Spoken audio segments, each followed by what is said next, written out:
Au début de son épopée, il faut qu'il constitue son équipe. Et il n'a pas d'équipe à disposition. Donc il a 40 bons hommes à recruter. Il y a des histoires qui racontent comment il a passé une petite annonce très inspirante, etc. Mais moi, c'est pas là-dessus que je voudrais m'arrêter. C'est plutôt sur la manière dont il a mené ses entretiens d'embauche, on pourrait dire, même si je pense pas qu'il appelait ça comme ça. En fait, dans la biographie qui lui est consacrée et qui s'appelle L'Endurance, l'auteur explique la manière dont il s'y prend. Il dit, en fait, voilà comment ça se passe. Le gars, donc Shackleton, n'a jamais consacré plus de 5 minutes à un entretien. Et en fait, il fait le choix de ne recruter les personnes qui vont l'accompagner dans les situations les plus périlleuses qu'on puisse imaginer, uniquement sur une question de feeling et de qualité relationnelle. Et donc, en gros, il pose 2-3 questions au gars, ça passe pas, il dit non, ou alors il dit oui. Et à partir du moment où il a dit oui, ensuite, il s'interroge sur qu'est-ce que la personne va faire, qu'est-ce qu'elle doit apprendre, etc. Le fait de recruter uniquement sur ce critère-là, ça veut dire qu'il y a plein de critères sur lesquels il ne recrute pas. Par exemple, il recrute absolument pas sur la compétence. Il a recruté un météorologue qui n'avait jamais fait de météorologie de sa vie.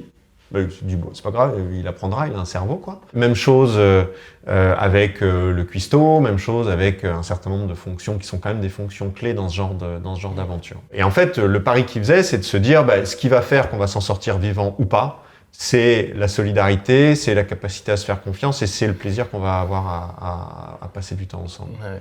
Donc, alors après, évidemment, c'est certainement donner trop d'importance à un critère et j'invite certainement pas à avoir des recrutements aussi monocritères que celui-là. Mais en tout cas, ce que je trouve assez inspirant là-dedans, c'est la capacité à se baser quand même un tout petit peu sur son intuition et à l'assumer. Voilà, c'est pas tant que ça réductible à des ratios, des barèmes et des notes, le recrutement. Et dans l'intuition, il y a notamment le plaisir qu'on a ressenti dans ce moment-là, qui doit pas être un critère qui soit si sous-évalué que ça. Salut Jérôme. Salut Pat. C'est l'été, hein, dis donc. Ah ouais, aujourd'hui j'ai chaud moi. Ouais, j'ai l'impression. Moi, je suis en tenue de, comment dirais-je, habillé parce que je reviens de chez Volkswagen, figure-toi. Ah, très bien. Moi, je reviens de la boulangerie, donc. C'est exactement ça. Aujourd'hui, on va faire une table ronde tous les deux. Ça fait quand même un petit moment qu'on n'en a pas enregistré et c'est quand même sympa, mais on change un peu de format. Moi, je voulais te proposer aujourd'hui qu'on discute de gestes managériaux ou de moments managériaux qu'on a pu voir, des choses connues, des choses que vous pouvez tous aller voir sur YouTube ou dans les livres d'histoire parfois. On ne s'est pas donné notre liste commune. Non. 5 chacun. Voilà, 5 chacun. On va faire un peu comme les copains de Trash Talk qui font leur top 10 all-time tous les lundis matins. Nous, on va essayer de faire un top 10. Alors, je ne sais pas si on va les classer entre eux, ça n'a pas forcément beaucoup de sens. Et on va pas classer des managers. C'est-à-dire qu'on va pas se demander si Steve Jobs est meilleur que Kennedy. Mais on va prendre des gestes managériaux.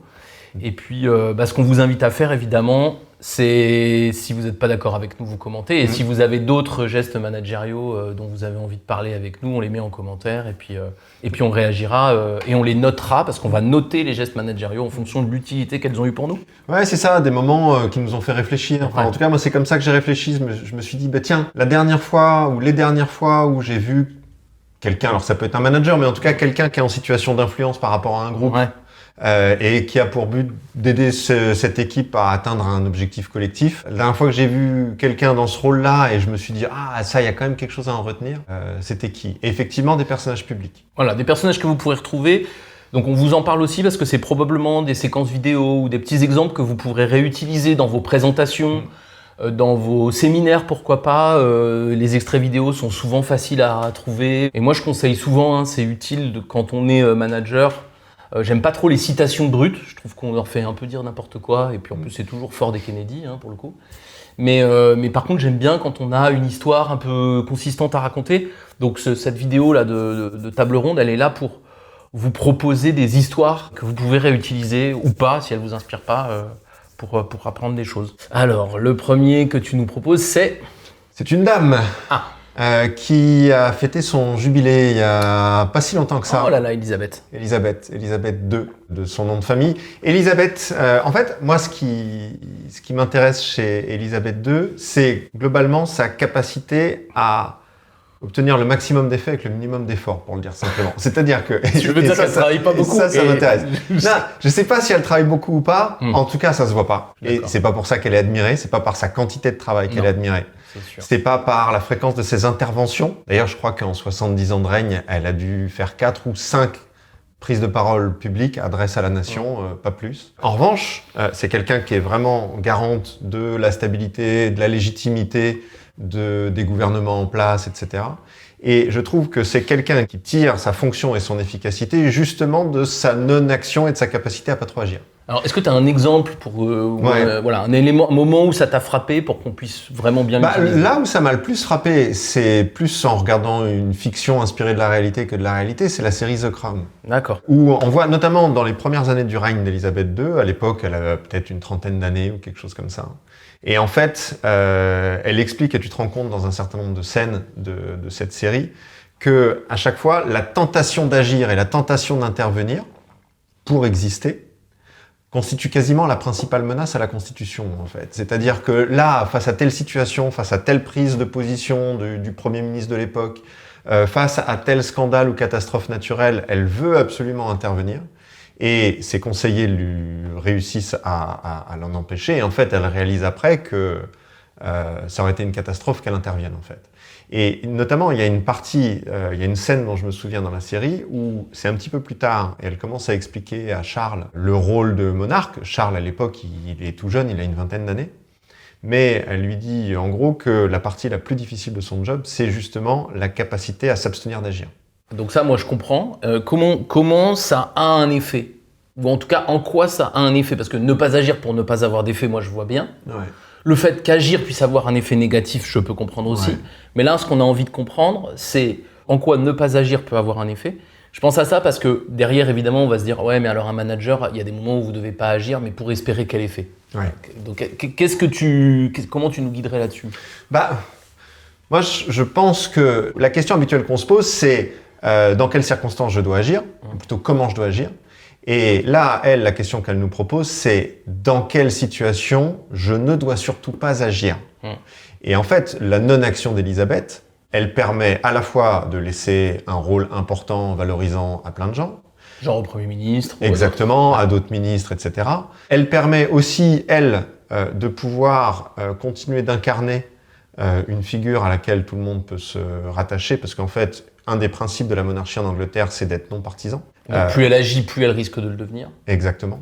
Et là, pour le coup, le manager, lui, n'a pas vocation à être non partisan. Mais en tout cas, il a quand même vocation à laisser au maximum les autres agir. Et je dis pas qu'il faut, en tant que manager, être comme la reine d'Angleterre, ni vestimentairement parlant, ni d'autres manières. Mais en tout cas, le fait de régulièrement se poser la question, je sais que moi, par exemple, depuis que j'ai vu cette série, c'est une question que je me pose régulièrement. Ah, mais c'est pour ça que tu fais rien, presque. Exactement, Okay. exactement. Donc, tu as l'explication. C'est, tiens, dans cette situation, est-ce que c'est vraiment mieux que j'intervienne plutôt que je n'intervienne pas? Ouais. Et assez souvent, je suis d'accord avec toi, la réponse que j'apporte à cette question, c'est, peut-être c'est mieux de pas intervenir, en fait. Alors je pense que c'est quelque chose qui va, et on va pouvoir bientôt la noter, la mère Elisabeth, j'espère qu'elle ne nous regarde pas ou qu'elle prendra pas mal si elle n'a pas 10 sur 10. Non, mais je trouve que c'est un conseil qui va notamment très très bien fonctionner avec des managers quand on n'est pas manager direct, quand on est ce qu'on appelle, c'est pas très joli, mais le N+2, le N+3, quand on est très haut placé par rapport aux gens. Moi je suis souvent dans cette optique de l'action est souvent contre-productive, l'inaction en revanche est généralement bonne parce que quelqu'un d'autre va le faire. Ouais. Ça peut être vrai à des niveaux plus bas, mais réfléchissez-y si vous avez beaucoup d'écart, quoi. Et d'autant que dans ce cas-là, et également dans l'exemple que tu donnes, la non-action légitime l'action de ceux qui sont en dessous. Et puis il donne de la valeur aux rares fois où je vais décider vraiment d'agir. Ah carrément. Puisque quand elle prend la parole, on s'en souvient. Alors ce qu'on va faire, on va essayer de la noter sur 10. Qu'elle le prenne pas mal, Elisabeth, on note pas sa personne, on va le faire pour les autres, on note pas la personne, on note juste est-ce que le conseil nous paraît utile. Petite dédicace à Camino, parce que eux ils notent les baskets et puis c'est eux qui produisent nos vidéos. Et donc du coup on va noter sur 10, comme je sais pas pourquoi ils ont choisi cette notation, mais... C'est étrange. J'imagine Elisabeth en basket maintenant, ça me perturbe. Mais bon, je vais quand même essayer de me concentrer. C'est vrai qu'elle le fait rarement, et à mon avis connement. Ça lui irait ravir. Elle se met des barrières. Et je pense que personne n'oserait venir lui reprocher en plus. Tu as mis un 6. Un 6, et toi? Moi j'ai mis un 8. Alors moi j'ai mis un 6, j'explique en 2 secondes. Je trouve que c'est un excellent conseil, qui donc mérite plus que la moyenne. En revanche, je lui enlève un peu des points parce que je trouve qu'il est difficile à appliquer. Enfin, il demande beaucoup de lucidité, beaucoup de recul. Et je crains que peut-être que les gens qui nous regardent se disent « Ouais, mais ne vont pas oser ». Je trouve que c'est une très très bonne pratique, très difficile à appliquer, donc je baisse un peu la note pour ça, pas pour son utilité, mais pour sa difficulté d'application. Ouais. Moi j'ai mis 8, qui est une note bien meilleure, d'une part parce que je suis très autocomplaisant en règle générale. Avec tes propres idées, dès que c'est mon idée, je la trouve fabuleuse. Il y aura -2 sur mes idées parce que c'est les miennes. Ah bah oui, évidemment. Je pense que c'est pas la meilleure note que je mettrais sur ce truc-là, on verra bien. Mais je trouve que c'est quand même un truc, en tout cas moi, qui m'aide beaucoup à partir du moment où la non-action n'est pas une forme d'évitement. Et c'est la raison pour laquelle moi je mettrais pas 9 ou 9,5. Le risque, c'est que en tant que manager, on puisse se servir de ça en disant non mais attends, moi j'ai bien compris, il fallait pas trop agir, et qu'on utilise ça pour justifier le fait que simplement on est en train d'éviter un truc qui nous fait peur. D'accord. Et bah pareil, si vous voulez évidemment noter cette pratique de la reine Elisabeth dans les commentaires, allez-y. Est-ce que vous mettrez plus que Jérôme? Est-ce que vous mettrez moins que moi? Ou est-ce que vous mettrez un peu comme nous, entre 6 et 8? Faites-nous savoir, expliquez-nous pourquoi. Et on va passer au second. Allez, vas-y. Écoute, moi je vais prendre celui auquel tu t'attends, parce que quand on a préparé ce petit modèle, je t'ai donné, quand j'ai eu mon idée, je t'ai donné le modèle de celui à qui j'avais pensé. Donc traitons-le comme ça, on passe à autre chose. Je voudrais qu'on parle de Tony Parker. Donc Tony Parker, on le connaît tous. Là, je ne veux pas parler de Tony Parker dans son ensemble, mais vous avez sûrement vu, et je pense que tu as vu, la vidéo de Tony Parker à la mi-temps d'un match France-Espagne en mondial. Je ne sais plus l'année, les spécialistes mettront l'année dans les commentaires. Il y a au moins 10 ans. Ouais, il y a au moins 10 ans. Si les gens de Trash Talk dont on parlait au début nous regardent, mettez la note, mettez l'année s'il vous plaît dans le truc. En fait, Tony Parker est le capitaine de l'équipe de France. Il rentre au vestiaire, ils sont menés, ça se passe pas bien contre l'Espagne, l'ennemi héréditaire en basket de la France. Et il a une prise de parole qui doit durer quelques minutes, je pense que c'est 5 minutes. Et donc oui, il a beaucoup d'énergie, mais vous imaginez un sportif de haut niveau dans un vestiaire, il n'est pas tout en douceur. Pour le coup, il intervient, on n'est pas chez Elisabeth. Et ce que je trouve assez frappant, c'est pas sa colère, c'est le contenu de son message. En gros, il nous dit, voilà, on est en train de perdre, voilà, et en fait, le vrai problème, c'est qu'on se fait marcher dessus, on se fait écrabouiller. Et il dit, moi, je m'en fous qu'on perde. En fait, on va peut-être perdre ce match, mais je veux pas qu'on perde en s'étant comme ça, en s'étant fait écraser. Bon, je m'en fous ce qui arrive en deuxième mi-temps, même si on perd, au moins on joue avec notre fierté, et on joue dur. Après on perd, c'est pas grave, c'est la vie. Et je crois qu'il parle de la défense, il dit on n'est pas là, quoi. On va peut-être perdre, mais là on va perdre juste parce qu'on est nul, pas parce qu'on s'est battu. Alors pour la petite histoire, la deuxième mi-temps sera fantastique, on va aller aux prolongations, la France va gagner les prolongations, c'est une des plus grandes victoires du basket français. Mais au-delà de la petite histoire, je trouve vraiment intéressant qu'à ce moment extrêmement difficile de ce match, Tony Parker, il décide d'abandonner l'objectif, de gagner. Alors que je pense que beaucoup de gens auraient dit allez, c'est la demi-finale ou c'était les quarts de finale, je sais plus, et il faut qu'on gagne parce que derrière il y a la coupe. Il a vraiment abandonné l'objectif pour se concentrer sur ce qu'on était en train de faire. Je trouve ça assez admirable. Alors en plus, il a une belle prise de parole. Et en plus, c'est vraiment ça, quoi. J'en ai rien à foutre de perdre, mais pas comme ça, quoi. Et je trouve qu'il y a quelque chose de très puissant. Et on est trop obsédé, moi je trouve, dans les entreprises par l'objectif tout le temps. Et j'étais encore hier dans une usine en Lorraine où je leur disais mais abandonnez l'objectif quand vous pensez que vous n'allez pas l'atteindre. Pour mobiliser les gens, c'est ce qu'il faut faire. Exactement. Évidemment, abandonner l'objectif quand on est en passe de l'atteindre, c'est un petit peu con. Mais quand on est en passe de pas l'atteindre, il faut le faire. Et on se centre sur le comment en fait, sur la manière dont on s'y prend, sur les intentions qu'on a, sur le pourquoi, sur qui on est. Ça peut être sur les émotions pures et dures. Parce qu'il y a beaucoup de ça dans ce que fait Tony Parker aussi. C'est-à-dire qu'il y a effectivement le truc principal qui est de réussir à abandonner l'objectif pour se centrer sur autre chose, sur la manière de faire. Et puis il y a le fait de faire beaucoup appel à des émotions, c'est-à-dire qu'il va aussi chercher sur des questions de fierté dans le souvenir. Il réveille une espèce de rébellion par la fierté, quoi. Oui, et il les engueule en s'incluant dedans. Et il les engueule pas en disant on est nul et les autres sont meilleurs et puis on doit avoir honte de nous. Il dit juste voilà, on n'est pas au niveau qu'il est le nôtre. Encore une fois, je crois qu'on va perdre, presque il dit ça, il pas exactement comme ça, il dit on pourrait perdre, mais on ne veut pas perdre comme ça. L'abandon de l'objectif, c'est une de mes grandes leçons, je trouve qu'il le fait bien, et je trouve qu'il le fait tellement bien en tellement peu de temps, que c'est d'ailleurs une vidéo que vous pouvez regarder et montrer dans un séminaire d'équipe, quand justement on a besoin de se remobiliser alors que l'objectif paraît totalement inaccessible. Ça m'est déjà arrivé, moi, d'utiliser cette vidéo justement dans ce cadre-là. et ensuite de demander à l'équipe de travailler sur une vision, sur un espèce de discours de vestiaire qui s'adresserait à eux-mêmes. Ouais, ah oui, exact. Et ça, c'était très puissant. Et d'une manière générale, même si on n'est pas en séminaire, en tant que manager, le fait de se dire, bah tiens, cette prise de parole-là, si je la faisais en mode discours de vestiaire, à la Tony Parker, qu'est-ce que ça donnerait? Je trouve que c'est une belle inspiration de ton, d'énergie et de fond. Quel est l'élément que vous pouvez regretter dans votre façon de faire et du coup, sur quel objectif vous devez abandonner pour renforcer le comment à un moment donné? Exactement. C'est assez efficace. Faut pas oublier que c'est un discours de vestiaire fait par un joueur, c'est-à-dire fait par quelqu'un sur le terrain. Ouais. Ah, c'est le capitaine, mais oui, c'est un joueur. Ouais. C'est un joueur. Hein. Et donc, ça veut dire qu'en tant que manager, faut pas donner le sentiment d'engueuler son équipe en se désolidarisant ou en se dissociant de ce qui se passe. C'est-à-dire qu'il faut vraiment s'inclure dans le truc, quoi. D'ailleurs, à la fin de la vidéo, à la fin de sa prise de parole, il dit « oubliez-moi », parce qu'en fait, je pense que c'est la star de l'équipe, et comme les mecs sont un peu en panique parce qu'ils sont en train de perdre, j'imagine qu'ils passaient la balle tout le temps à Parker. Il dit, mais du coup, moi, j'ai tous les défenseurs sur moi. Arrêtez de jouer pour moi. Oubliez-moi. On s'en fout de moi. Et en fait, c'est effectivement le fait que ce soit dit du point de vue d'un acteur et pas par l'entraîneur qui est là d'ailleurs. Hein, c'est vraiment puissant. Donc, je crois effectivement, quand vous faites ce genre de truc, vous avez le droit d'être l'entraîneur, mais il faut vous mettre dans l'équipe comme si vous étiez. Et d'ailleurs, vous êtes sur scène avec elle. Hein. Engueulez-vous autant que vous engueulez l'équipe, quoi. Allez. 9. Et toi? Type se gargarise de ses anecdotes. 8. Voilà. Mais tu l'avais effacé entre les deux? Je l'avais effacé. Non, mais écoute, pour moi, c'est équivalent. Je vais voir si j'arrive à mettre autre chose qu'un 8 d'ici la fin de l'émission. J'ai mis 9. D'abord, c'est l'anecdote qui m'a inspiré. Donc, du coup, elle compte beaucoup pour moi. Je la trouve, c'est un peu le contraire d'Elisabeth, je la trouve très, très, très facile à utiliser. Donc, je la trouve efficace. Pas dans tous les cas, évidemment, mais je la trouve très, très facile à utiliser. Donc, du coup, je lui mets une bonne note parce que j'invite un peu les managers à pas hésiter. Faut pas le faire à toutes les sauces.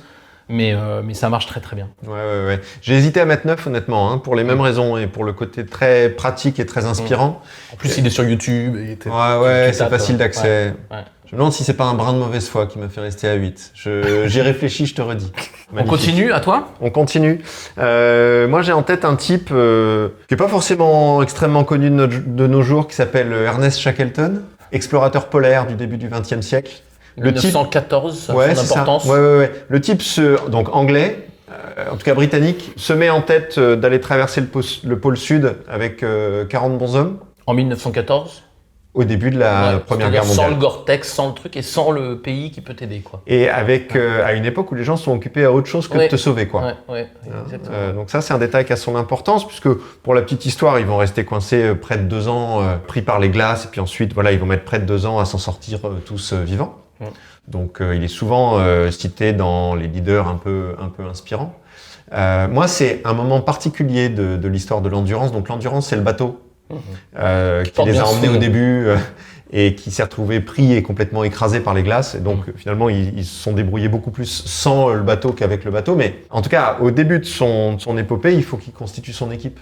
Et il n'a pas d'équipe à disposition. Donc, il a 40 bons hommes à recruter. Alors, il y a des histoires qui racontent comment il a passé une petite annonce très inspirante, etc. Mais moi, c'est pas là-dessus que je voudrais m'arrêter. C'est plutôt sur la manière dont il a mené ses entretiens d'embauche, on pourrait dire, même si je pense pas qu'il appelait ça comme ça. En fait, dans la biographie qui lui est consacrée et qui s'appelle L'Endurance, l'auteur explique la manière dont il s'y prend. Il dit, en fait, voilà comment ça se passe. Le gars, donc Shackleton, n'a jamais consacré plus de 5 minutes à un entretien. Et en fait, il fait le choix de ne recruter les personnes qui vont l'accompagner dans les situations les plus périlleuses qu'on puisse imaginer, uniquement sur une question de feeling et de qualité relationnelle. Et donc, en gros, il pose 2-3 questions au gars. Ça passe pas, il dit non, ou alors il dit oui. Et à partir du moment où il a dit oui, ensuite il s'interroge sur qu'est-ce que la personne va faire, qu'est-ce qu'elle doit apprendre, etc. Le fait de recruter uniquement sur ce critère-là, ça veut dire qu'il y a plein de critères sur lesquels il ne recrute pas. Par exemple, il recrute absolument pas sur la compétence. Il a recruté un météorologue qui n'avait jamais fait de météorologie de sa vie. Il se dit, bon, c'est pas grave, il apprendra, il a un cerveau, quoi. Même chose avec le cuistot, même chose avec un certain nombre de fonctions qui sont quand même des fonctions clés dans ce genre d'aventure. Et en fait, le pari qu'il faisait, c'est de se dire, ce qui va faire qu'on va s'en sortir vivant ou pas, c'est la solidarité, c'est la capacité à se faire confiance et c'est le plaisir qu'on va avoir à passer du temps ensemble. Ouais. Donc, alors après, évidemment, c'est certainement donner trop d'importance à un critère et j'invite certainement pas à avoir des recrutements aussi monocritères que celui-là. Mais en tout cas, ce que je trouve assez inspirant là-dedans, c'est la capacité à se baser quand même un tout petit peu sur son intuition et à l'assumer. Voilà, c'est pas tant que ça réductible à des ratios, des barèmes et des notes, le recrutement. Et dans l'intuition, il y a notamment le plaisir qu'on a ressenti dans ce moment-là, qui doit pas être un critère qui soit si sous-évalué que ça. Ouais, je suis d'accord avec toi. Alors, on va pas noter Shackleton dans son ensemble. Si on note Shackleton dans son ensemble, c'est 10 tout de suite. Sauver l'intégralité de son équipage 2 ans dans l'Antarctique en 1914, c'est une performance extraordinaire et c'est une performance de management extraordinaire. Je vous invite à lire n'importe quel livre sur cette histoire, elle est fabuleuse. Je trouve vraiment intéressant de mettre ça en perspective. C'est-à-dire, je pense que son critère il est excessif, mais l'histoire qui va leur faire mener est vraiment excessive. Et je trouve que c'est quand même, on sous-estime beaucoup ça. C'est-à-dire qu'il faut vraiment regarder les conditions dans lesquelles on réalise l'aventure. Pour vérifier quelle est la dose de comportement. Il y a quelques minutes, on discutait de l'implantation d'une usine et on se posait la question de tiens, comment ça se passe de recruter des gens dans des univers qui, a priori, sont pas des univers ouvriers ou opérateurs, ou etc., etc. Moi, je disais notamment, attention, parce que c'est pas parce que tu aimes le produit ou que tu as la compétence que tu vas supporter le travail en usine. Le travail en usine, il est dur, il est dur en soi.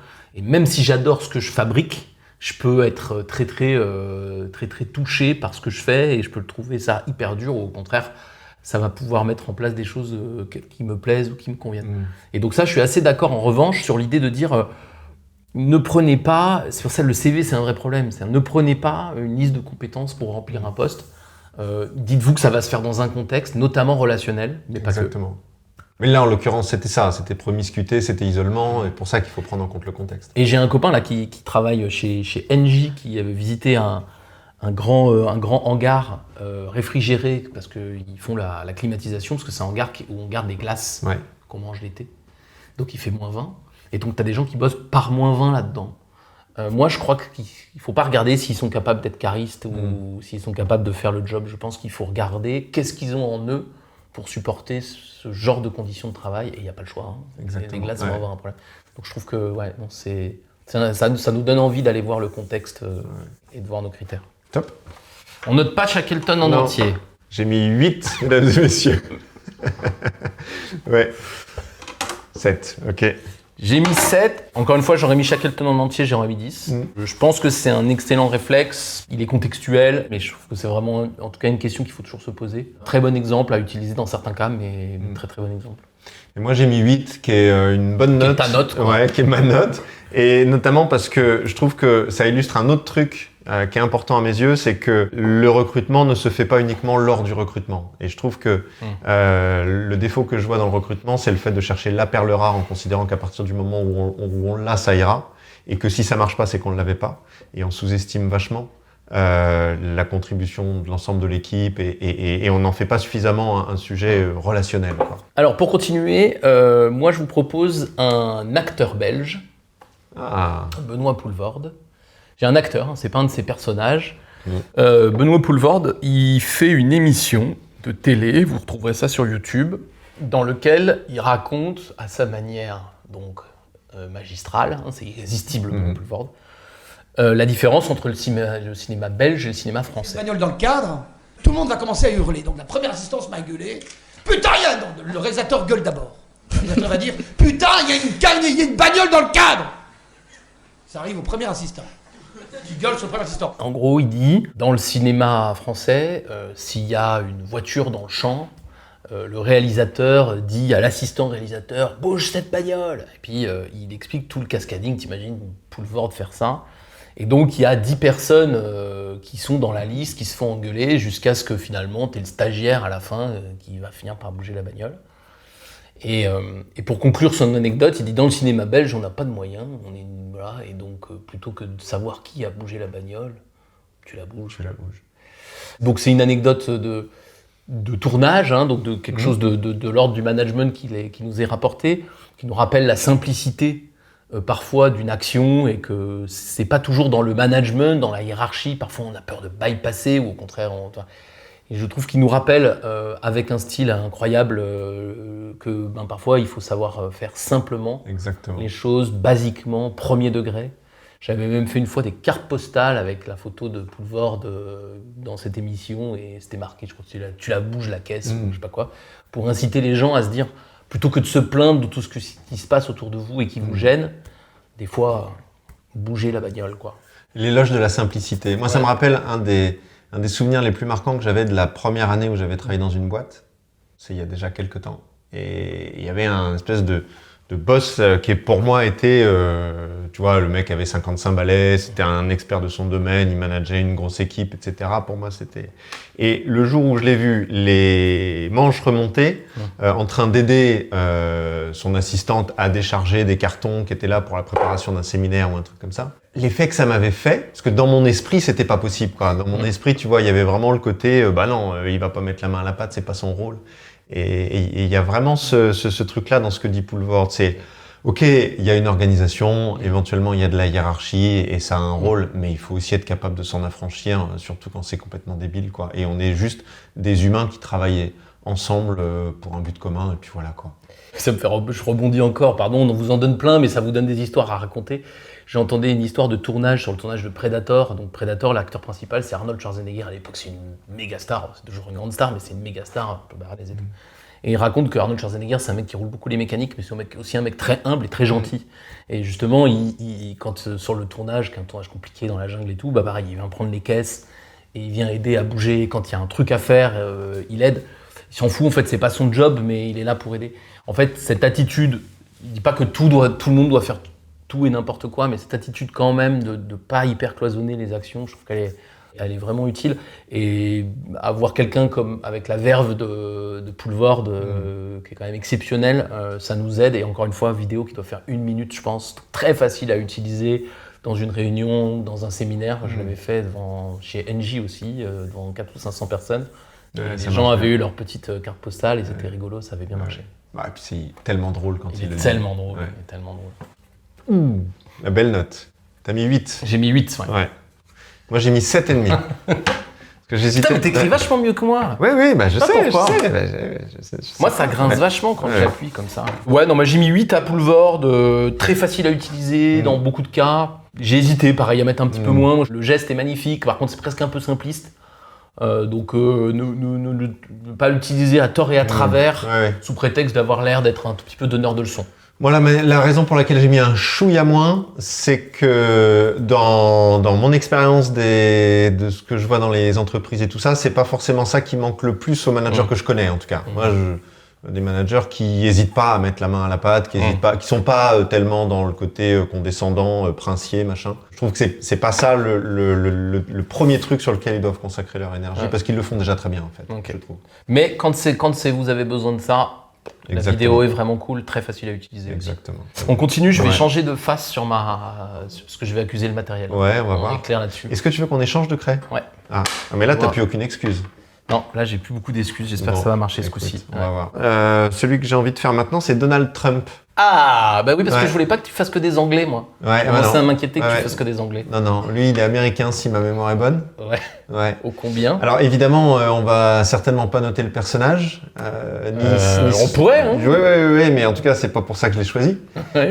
Ni pour le projet qu'il incarne. Moi, la raison pour laquelle je l'ai choisi, c'est, et ce que je trouve pour le coup inspirant, c'est la clarté de sa vision. C'est-à-dire qu'on n'arrête pas de dire à des managers qu'ils doivent avoir une vision, que cette vision doit être mobilisatrice, qu'elle doit être simple, qu'elle doit être suffisamment large pour que tout le monde se reconnaisse. Et le gars, d'une manière évidemment extrêmement populiste et à des fins qui me donnent envie de vomir, mais son Make America Great Again, déjà c'est extrêmement simple.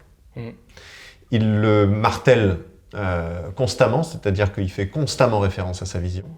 Et je pense, au-delà des outrances, que c'est une des raisons de son succès d'il y a 4 ou 5 ans. Il est porteur d'un projet dans lequel des personnes extrêmement différentes vont pouvoir se reconnaître parfois pour des raisons similaires, parfois pour des raisons différentes. Tu vois, en réfléchissant au truc, je comparais par rapport à la présidentielle qui s'est terminée il n'y a pas si longtemps que ça en France. Il y a des candidats à la présidentielle qui ont un projet. Je regardais par exemple dans le programme de Mélenchon, il y a un truc qui est, je le note, enfin je le lis parce que je le connais pas par cœur, c'est l'harmonie des êtres humains entre eux et avec la nature. Bah ça c'est un projet. Sauf que Mélenchon il l'incarne pas du tout. Parce que Mélenchon, on peut pas dire qu'il incarne l'harmonie, ça lui ressemble pas, tu vois, ça ressemble peut-être à ses idées, mais en tout cas pas au gars. Et il y fait jamais référence. Alors que Trump, ça lui ressemble, et il y fait référence constamment. Je suis assez d'accord.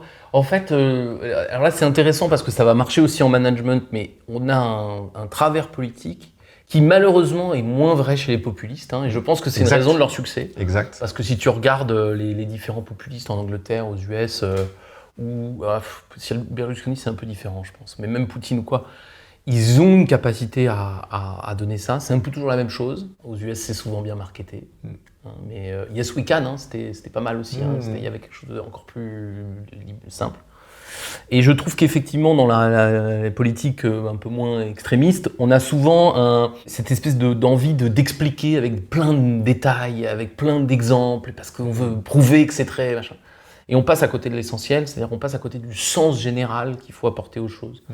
Je suis assez d'accord sur le fait que ça doit être une quête, non pas de simplifier. C'est ça, moi, la limite que j'ai avec le truc, c'est qu'elle est très au-delà du fond, que je déteste aussi, mais c'est le conseil que je donnerais pas, ça serait pas d'aller vers quelque chose de simpliste pour être simple, quoi. Et ça me fait penser à un manager d'Hermès qu'on connaît bien, qui s'appelle Rémi, qui lui, il avait... l'audace nourricière, donc ça peut être moins simple comme ambition facialement, mais il arrivait à faire énormément vivre le nourricier notamment. Qu'est-ce que ça veut dire, quelque chose qui nous nourrit, et donc avec l'audace en face. Mais je suis assez d'accord pour dire qu'au-delà du marketing, il y a vraiment un intérêt à ne pas se laisser embarquer par l'action et la micro-action et le taux de nucléaire, Exactement. taux de et machin, un truc extrêmement technique, la vitesse sur autoroute, Ouais. qui sont des choses qui dévalorisent en fait l'ambition. Et tu parles de Rémi, je le connais peu, mais ce que je comprends de ce qu'il a fait, c'est effectivement qu'il y fait référence constamment, ou en tout cas très souvent. Très souvent. Et moi, je vois la différence dans les managers qu'on accompagne entre ceux qui travaillent leur vision et qui l'utilisent après, et ceux qui font l'exercice sans forcément s'y référer énormément après. Et la différence de mobilisation est majeure. Et en fait, ça n'a pas besoin d'être très simple, ça n'a pas besoin d'être même très clair. À partir du moment où on travaille constamment à sa déclinaison et à ce que ça veut dire dans le quotidien, et à comment ça guide nos choix du quotidien, le truc existe et il est puissant. Et même, je dirais que ça a besoin d'avoir un sens pour ceux pour qui ça compte. Et du coup, parfois, moi j'ai vu des très bonnes ambitions avec des noms, avec des mots très basiques qui peuvent paraître bullshit vu de l'extérieur. Alors, Yes We Can, tu vois, ça pourrait vraiment être bateau de chez bateau. Mais à force de l'asséner d'en discuter avec les gens que ça concerne, c'est en discutant qu'on y met du sens. Et ça devient un étendard. C'est-à-dire que de l'extérieur, on pourrait dire c'est un peu niais votre truc. Mais en fait, pour ceux qui le vivent, ils disent « Ah non, mais attends, derrière ces 3 mots, en fait, il y a toute une idée, et ils peuvent t'en parler des heures, etc. etc.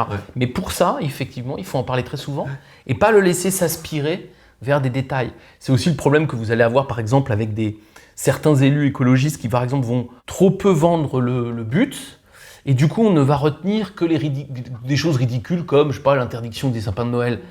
Et du coup, ils se tirent une balle dans le pied parce qu'on dit c'est pas l'interdiction des sapins. Enfin, c'est quand même ok. Ça peut pas être ça leur programme. Ça peut être ça leur programme, et on parle pas de la bonne chose là, on n'est pas au bon niveau. Je discute pas du sujet lui-même du sapin de Noël, mais si on en parle autant, c'est parce qu'on a oublié de raconter le projet de société ou le projet de la ville.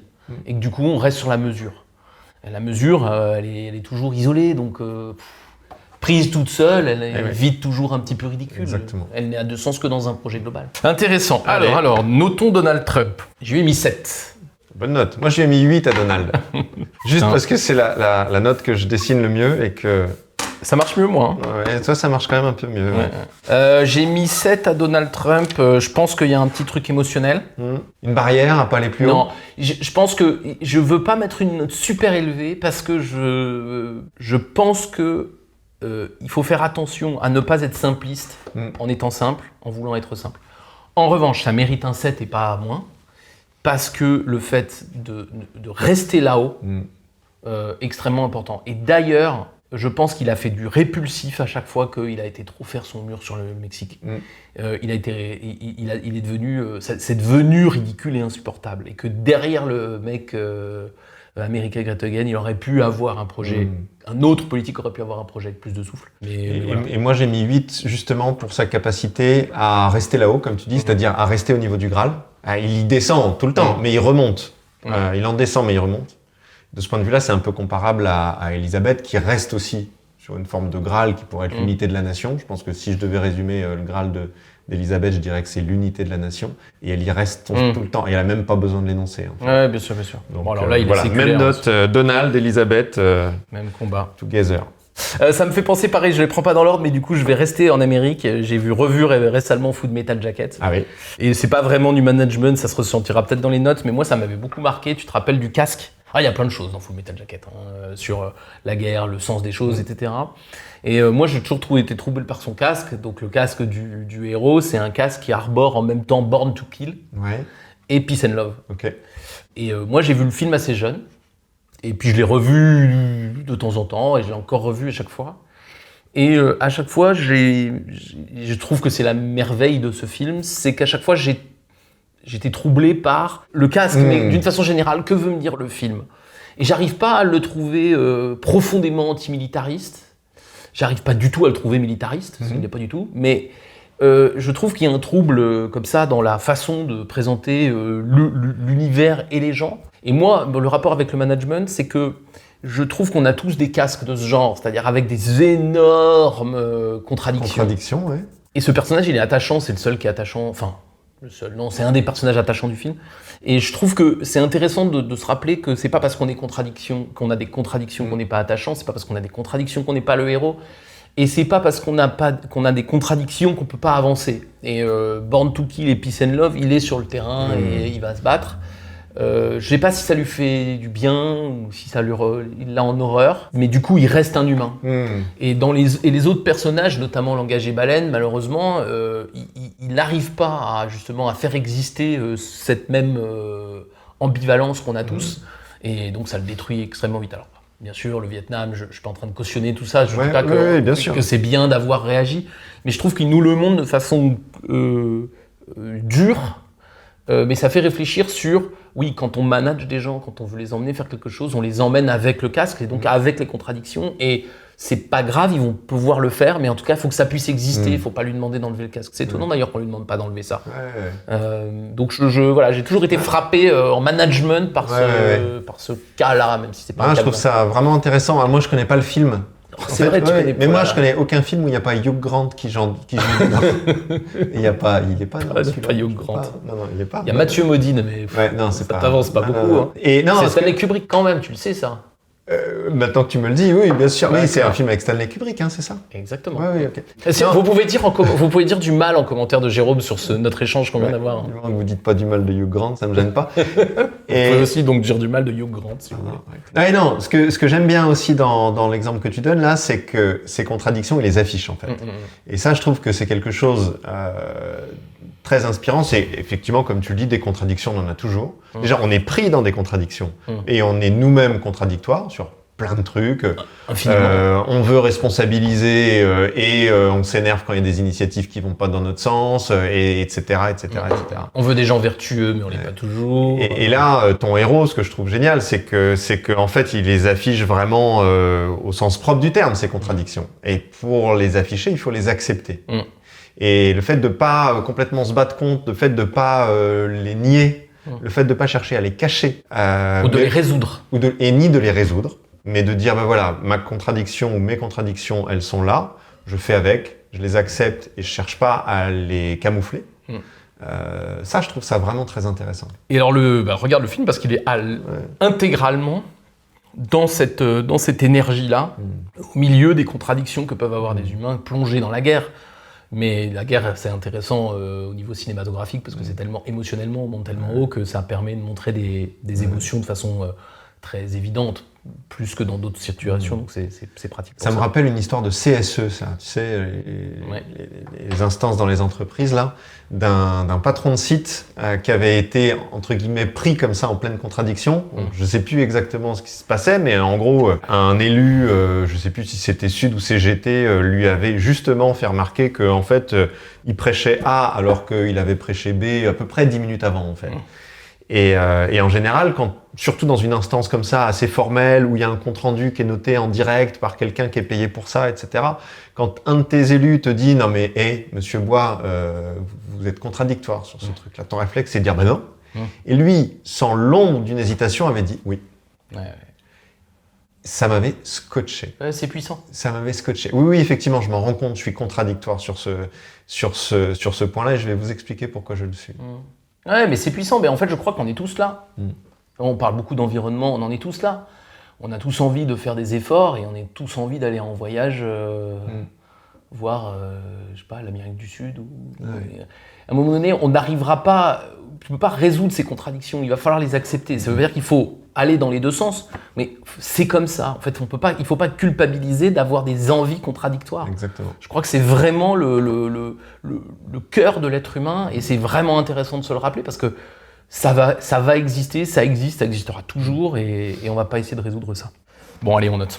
Finalement, j'ai mis une bonne note. C'est vrai ? Ouais, j'ai mis 9. Ouais, j'ai mis 9 aussi. Moi. Ah ouais, on est d'accord. Ouais, on est d'accord. Bah, tu vois, c'est marrant parce qu'en te le présentant, je pensais pas mettre une note aussi forte. C'est vrai ? Ouais. C'est la discussion derrière qui fait ça aussi. En fait, j'ai mis 9, puis tu vois, même j'aurais pu mettre presque 10. Peut-être que le seul truc qui fait perdre un point, c'est qu'à ceux qui nous écoutent, ça peut paraître tellement dur. D'assumer ses contradictions à ce Mais moment-là. c'est peut-être le truc le plus puissant, effectivement. Ouais, et puis, d'une manière générale, même dans la vie, les combats intérieurs.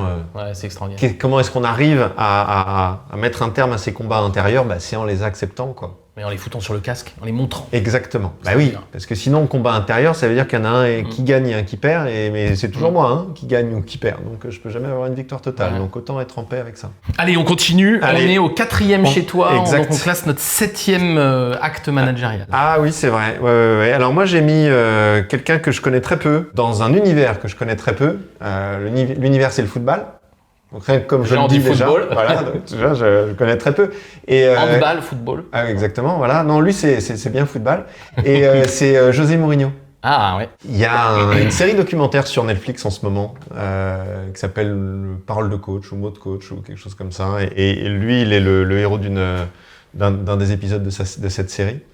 Ce qui est très intéressant dans son épisode, c'est que on voit dès la première image et dès la première prise de parole à quel point il peut être arrogant et condescendant et insupportable. Mais en revanche, il y a un truc qui m'a marqué dans ce qu'il dit et dans ce qu'il explique de ce qu'il fait, c'est que en gros, lui, il dit, bah voilà, quand j'arrive au Real, il y a tel joueur qui sont des stars absolues. Moi, je vais pas leur apprendre à être meilleur. Honnêtement. Mais c'est pas grave parce que moi, mon job, c'est pas d'entraîner des joueurs, c'est d'entraîner des équipes. Toute la définition qu'il donne de son job, c'est comment est-ce que j'arrive à entraîner une équipe. I don't coach players, I coach teams. Il dit un truc comme ça. En portugais. En portugais. Non, en anglais, avec un aussi bon accent que le tien. Ouais.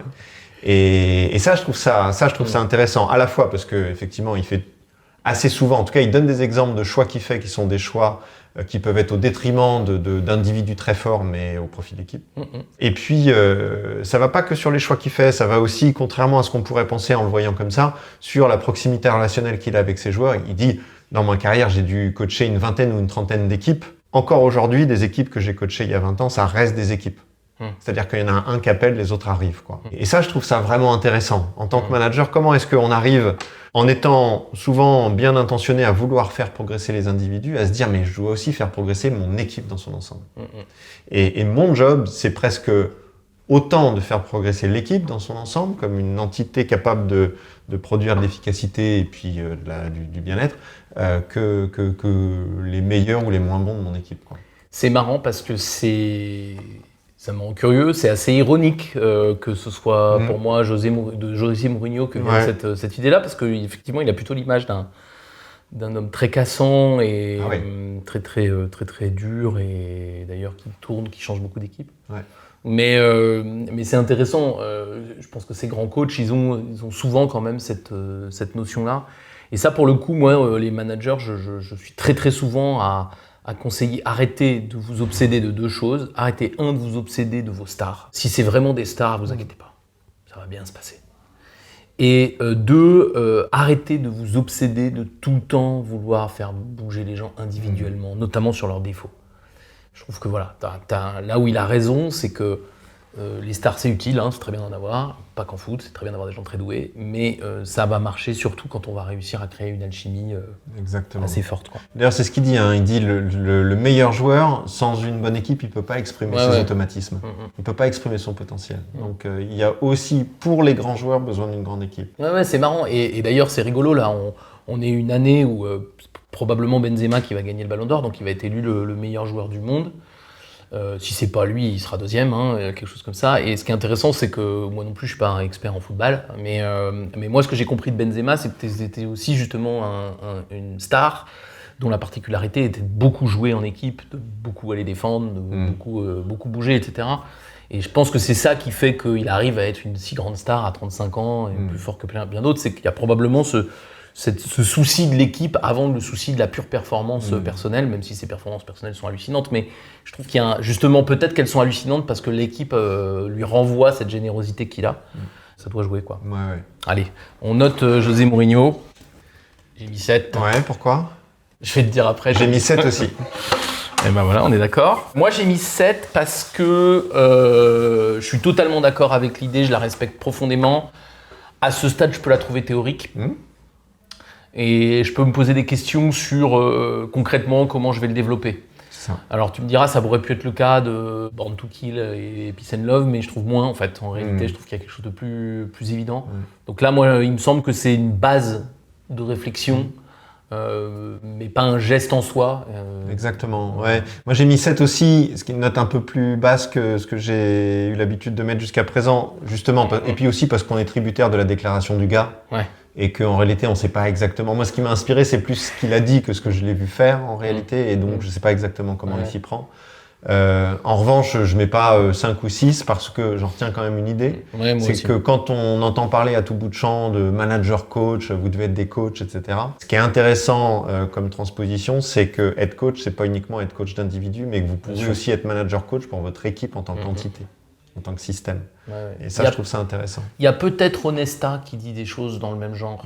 Moi, je vous conseille d'aller voir Onesta sur ce sujet-là. Je crois qu'il s'est beaucoup exprimé au moment où l'équipe de France de handball Exact. et de gagner tout, absolument tout. Il avait un peu ce discours de dire c'est pas les stars font ce qu'elles veulent, moi ce que je veux c'est que l'équipe fonctionne. Quoi. Pour mon avant-dernier manager, je vais te parler d'un héros de roman qui s'appelle Harry Bosch.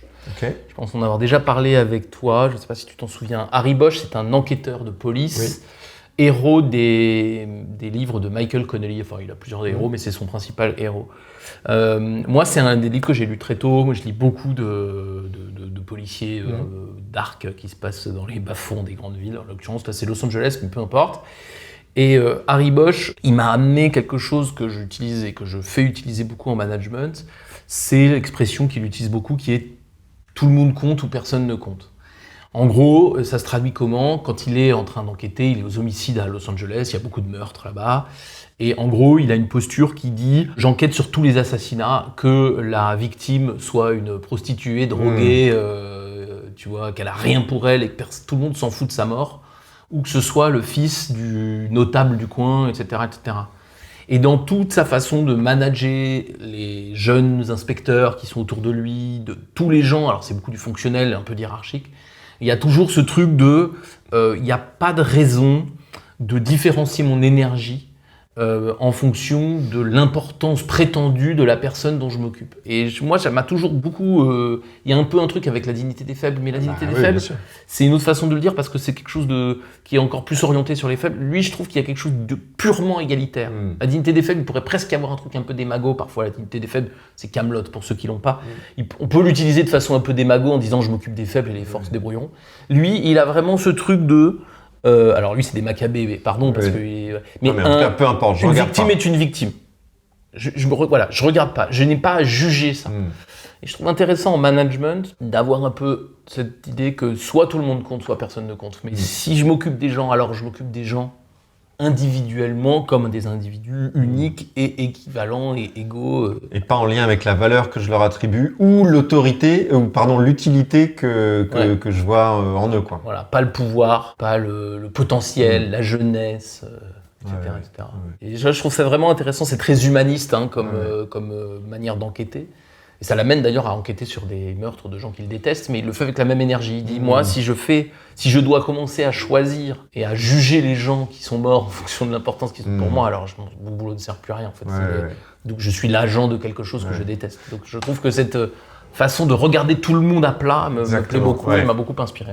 Moi, ça me rappelle un échange que j'ai eu avec un manager hier, qui me partageait un peu un truc en lien avec ça. Il me disait, en fait, moi, je trouve que un des éléments qui se passe le plus puissant, alors que ça peut paraître bizarre, c'est au moment où je me sépare de certaines personnes. Et il y a des moments dans ma carrière, le type doit avoir 50 ou 55 ans, il dit, il y a des moments dans ma carrière où vraiment je me suis séparé de gens que je ne pouvais plus supporter. On était arrivé à un niveau, je voulais juste qu'ils se barrent, j'en pouvais plus. J'ai managé depuis 5 ans, depuis 10 ans, depuis 15 ans, peut-être certains depuis 2 ans, mais juste ça pas. C'était horrible, quoi. Mais il disait, je mettais un point d'honneur à les respecter profondément jusqu'au bout, à leur consacrer le temps nécessaire, à les recevoir suffisamment, à faire en sorte qu'ils partent en ayant la capacité de raconter l'histoire qu'ils voulaient raconter, même si c'était une histoire à mon détriment. Ce qui m'intéressait à ce moment-là, c'était leur dignité. Là, c'est un petit peu différent de ce que tu dis, mais la capacité à pouvoir faire abstraction de ce que je pense ou de ce que je ressens pour une personne dans mon acte managérial, ça, c'est quelque chose qui est assez proche et que je trouve chouette. Difficile à faire. Très difficile à faire. Donc, c'est Harry Bosch qu'il faut noter. Allez. Au bruit, je pense que tu as mis un 8. Ah, je commence à être... Bon, t'as mis 9 ? Moi, j'ai mis 9. Ouais. Moi, j'ai mis 9 parce que je pense que c'est un point clé de réussir justement à faire abstraction de ses propres jugements, de ses propres interprétations, de ses propres préférences. C'est dur.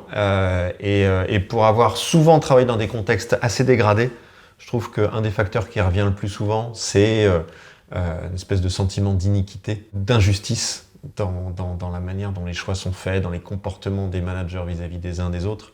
C'est complètement humain. Moi, je pense être le premier à le faire. Mais je trouve que ça nécessite une espèce de discipline et de rigueur de s'inspirer d'Harry Bosch.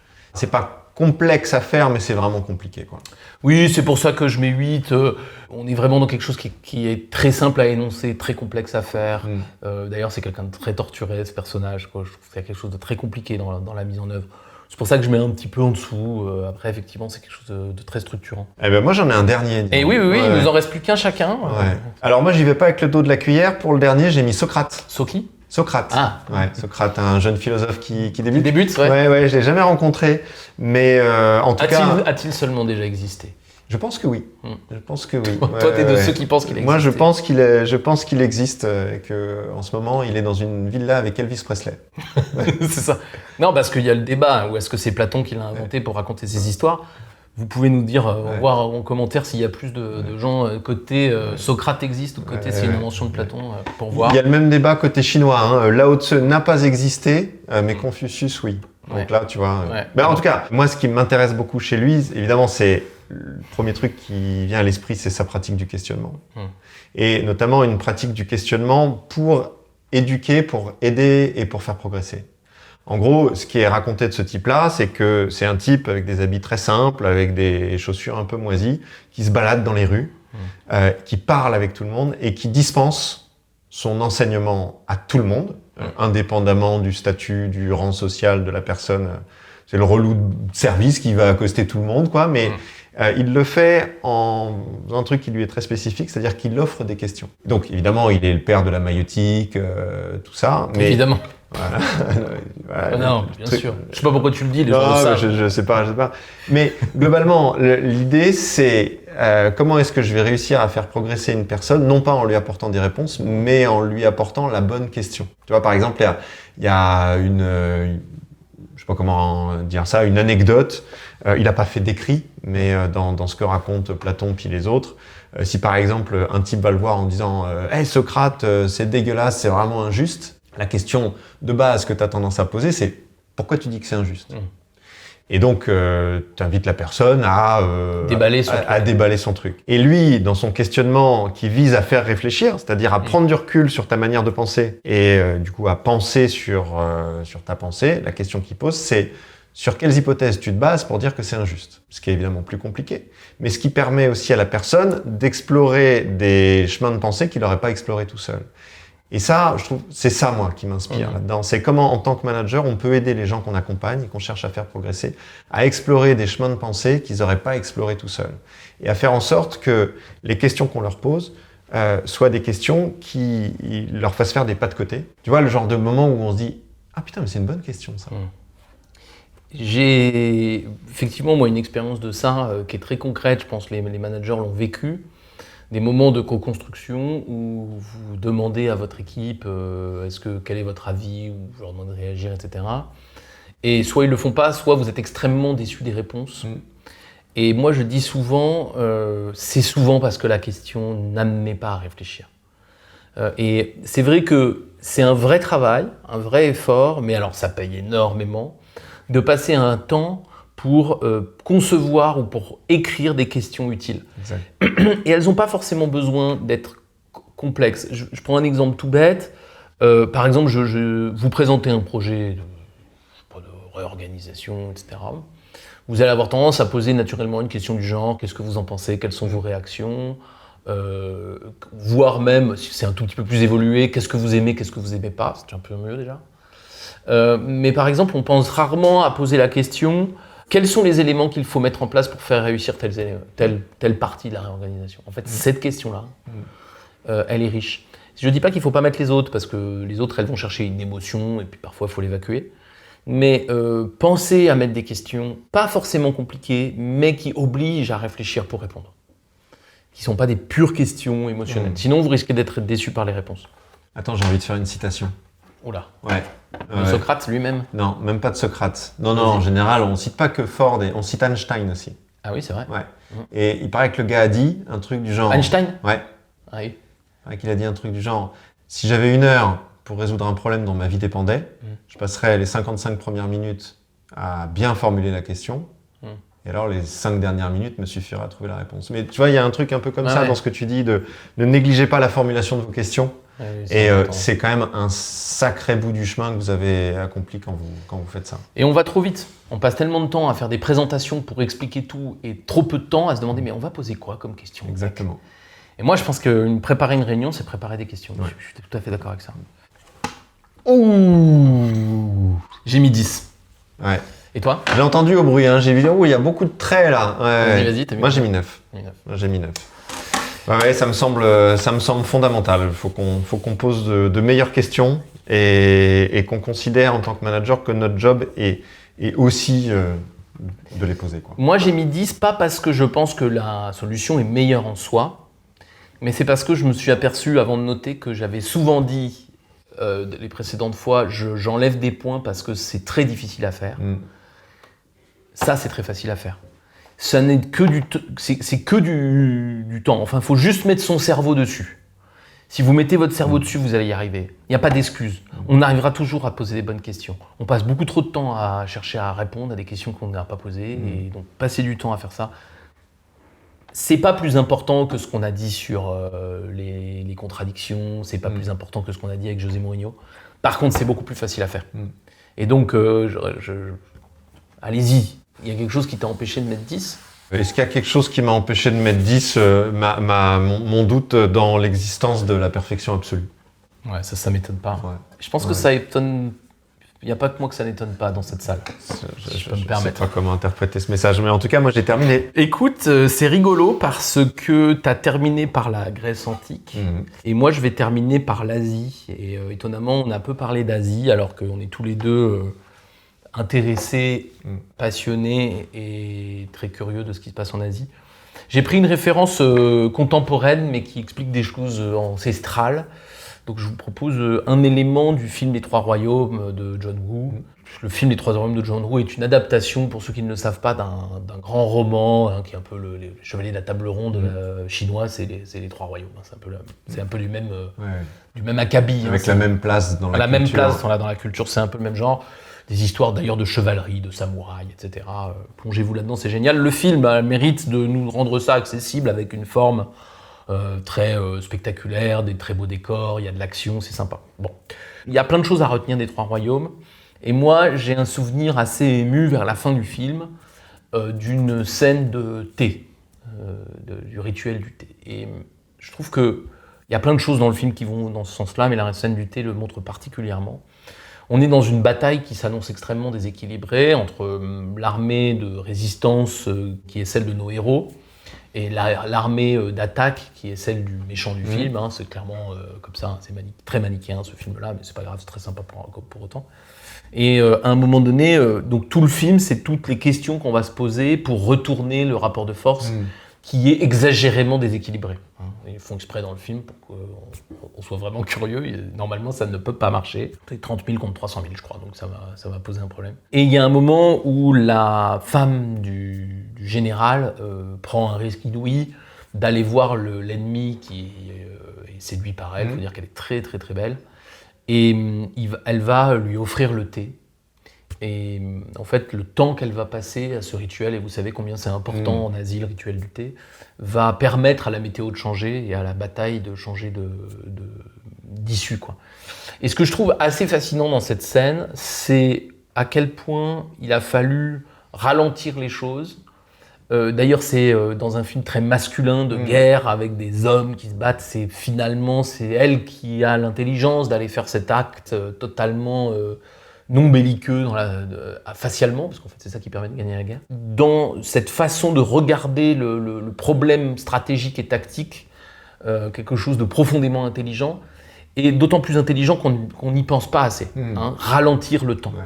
Et j'étais encore ce matin dans une réunion où je disais, on n'a pas beaucoup de temps, donc ne nous pressons pas. Parce que si tu te presses quand tu n'as pas le temps, tu vas droit dans le mur. Donc quand on n'a pas le temps, de toute façon on ne fera pas tout. Allez, on ralentit, on se pose, on parle calmement. Et il y a plein de choses dans les Trois Royaumes qui font penser à ça, mais ça, je trouvais ça très très fort. Ouais. Et puis ça paraît tellement paradoxal que c'est forcément un peu fascinant, quoi. Mais oui, ça, je trouve ça vraiment très intéressant. Et ce rapport au temps, c'est quelque chose dont on parle souvent. Et c'est quelque chose, moi j'aime bien cet exemple parce que je trouve que ça fait partie dans nos discussions des choses qui sont les plus difficiles à appréhender. On voit à quel point le rapport au temps est problématique, à quel point on perd en intelligence en allant systématiquement trop vite, en prenant systématiquement trop peu de temps pour travailler sur des sujets importants. Et en même temps, on est à court de solutions par rapport à ça. On ne sait pas exactement comment ralentir, on ne sait pas à quoi dire non, on ne sait pas comment s'y prendre. Et je pense qu'une part de la solution, c'est d'avoir des inspirations fortes et un peu iconiques comme ça, d'avoir cette espèce d'image en tête, en disant bah ouais, mais je me souviens de la meuf là, elle avait fait ça quand même. Enfin, la meuf, avec tout le respect, elle est peut-être princesse, hein, mais j'aime bien l'idée d'avoir ça, d'avoir ces images en tête là. Ouais. On en parle très souvent tous les deux, de ce rapport au temps, et on s'est souvent rendu compte ces dernières années que nos meilleures décisions, nos plus grandes avancées sont des décisions, des avancées auxquelles on a laissé le temps de maturer et de germer. Et d'ailleurs, dans la conception, si vous nous regardez encore après, j'ai pas mis le chronomètre, mais peut-être pas loin d'une heure de vidéo, c'est aussi pour ça qu'on n'a pas cherché, il y a des gens qui nous ont dit mais faites des vidéos très courtes pour que les gens puissent les consommer, etc. Mais en fait, le meilleur conseil, c'était de dire non, faites des vidéos où on a le temps de développer notre sujet. Et si on a moins de vues parce qu'elles sont trop longues, on a moins de vues parce qu'elles sont trop longues. Mais en fait, je trouve qu'il y avait ça un peu derrière l'idée de vas-y, si le sujet il mérite 1h15, on fera 1h15. Et puis si les gens ils vont pas jusqu'au bout d'1h15, tant pis pour lui, tant pis pour eux. Mais s'ils vont au bout, ils auront le sujet traité correctement. Ça, on en jugera, mais ils vont le sujet traité. Il y a un truc que je retiens, moi, des 10 exemples. Attends, faut qu'on la note d'abord. Ah oui, pardon, ouais. Avant de faire des conclusions qui se seraient avérées hâtives, là. Hâtives. Oh là là, une virgule à tous les coups. Ouais, une virgule. 8,5, on n'est pas loin. Je suis un gars précis. On n'est pas loin. Ouais. Pourquoi tu mets... Parce que j'ai mis souvent 8, et là je trouve que c'est un sujet plus central encore que les sujets sur lesquels j'ai mis 8, mais encore trop difficilement applicable pour monter à 9. Donc c'était forcément 8,5, ça s'imposait, j'ai pas hésité une seconde. Je suis d'accord, c'est la seule réserve qu'on pourrait avoir sur ce sujet. C'est tellement contre notre société, contre nos apprentissages depuis des années, des siècles peut-être, que c'est difficile, et en même temps, je m'en voudrais de pas dire que c'est un des trucs qui change la vie. Et alors, tu voulais conclure, tu voulais avoir une espèce de mot définitif sur l'ensemble. Ouais, péremptoire. Un truc un peu... Ouais. En fait, les exemples qu'on a pris, c'est toujours des exemples... je crois qu'il n'y en a pas un en entreprise, en fait.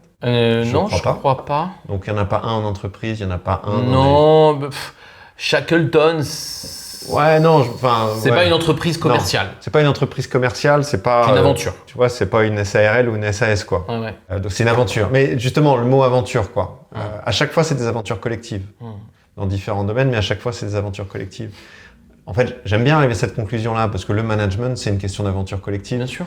Et à partir du moment où on le pose comme ça, et on dit, le manager, c'est celui qui contribue à son niveau, parmi d'autres, à faire avancer des aventures collectives et à faire émerger des succès collectifs, alors les sources d'inspiration, elles sont absolument partout. On est allé, il y a 25 siècles, on est allé il y a 10 000 km, à 10 000 km. Dans le fictif ou dans le réel. Exactement. Dans le sport ou dans l'aventure... comment ça s'appelle, polaire. Exactement, dans les environnements les plus guindés britanniques, ou à la guerre, quoi. Comme chez Donald Trump. Qui est moins guindé, ouais. Il est tellement moins guindé. Il mériterait, peut-être il gagnerait un poil plus guindé, ouais, je suis d'accord. Il faudrait qu'il s'élisabéthise un peu. Ça invite à aller chercher encore plus de sources d'inspiration, je trouve. Oui. Alors du coup, je me disais, mais dites-nous en commentaire si ça vous amuse qu'on refasse ce genre de vidéo avec des classements et où on parle de cas réels. Ça me donne plusieurs idées. On pourrait classer des exemples comme ça catastrophiques. Enfin, tu vois, où on dit, ça c'est vraiment, c'était n'importe quoi de A à Z et voilà, en essayant de ne pas juger les gens, mais en essayant de montrer pourquoi ça n'a pas marché. Je pense que ça pourrait être sympa. Et on pourrait trouver d'autres critères comme ça. Donc dites-nous si vous avez envie qu'on en fasse d'autres. Ça peut être assez rigolo. En tout cas, c'est rigolo à faire. Ouais, c'est chouette. Et donc on peut largement continuer. Exactement. On se retrouve bientôt pour une nouvelle table ronde. Allez, merci. En été. C'était cool. Peut-être, en vacances, sûrement. Ouais. Bon, on est toujours plus ou moins en vacances. Eh oui. Allez, salut à tous. Salut.